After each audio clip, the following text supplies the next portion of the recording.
నిరీక్షణ prayer house మరియు centre సంఘముల తరపున పునరుద్ధానుడైన యేసుక్రీస్తు నామంలో మీ అందరికీ నా శుభములు.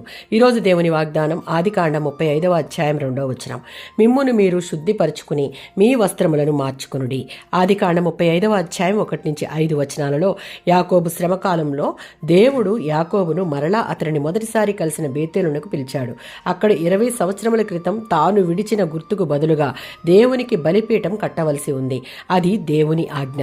సజీవుడైన దేవునిని ఎదుర్కొనుటకు తమను సిద్ధపరుచుకోవాలని యాకోబు తన ఇంటి వారితోనూ తన యొద్దనున్న వారందరితోనూ ఆజ్ఞాపూర్వకంగా చెప్పాడు. 34వ అధ్యాయంలోని భయంకర సంఘటనల తరువాత దేవుడు యాకోబు కుటుంబాన్ని తన మాటకు పూర్తి విధేయులుగా చేయడానికి వారిని బేతేలునకు వెళ్ళమని ఆజ్ఞాపించాడు. వారి వద్దనున్న అన్య దేవతలను పారవేయమని తన కుటుంబీకులందరినీ ఆజ్ఞాపించుటలో అంతరార్థం ఆధ్యాత్మికంగా వారిని పునరుద్ధరించాలని తలంపు కలిగి ఉన్నాడు. అందులో ఉన్న అంశాలలో మొదటిది, దేవునికి కోపం పుట్టించే వాటినన్నిటినీ వారు తమ ఇంటి నుండి తీసివేశారు. రెండవది, తాము వ్యక్తిగతంగా పవిత్రపరుచుకున్నారు. భక్తితోనూ ఆరాధనతోనూ తమను తాము నూతనంగా ప్రతిష్ఠించుకున్నారు.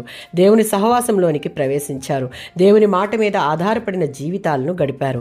ఆత్మ సంబంధమైన బలి అర్పణ చేశారు.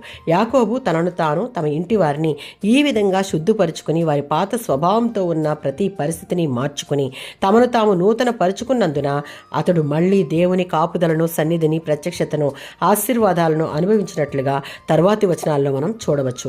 ఇప్పటి వరకు మనం మన భక్తిని ఆచారయుక్తంగా కొనసాగించి దేవుడిచ్చే ఆశీర్వాదాలను, కృపను అనుభవించలేకపోయామేమో.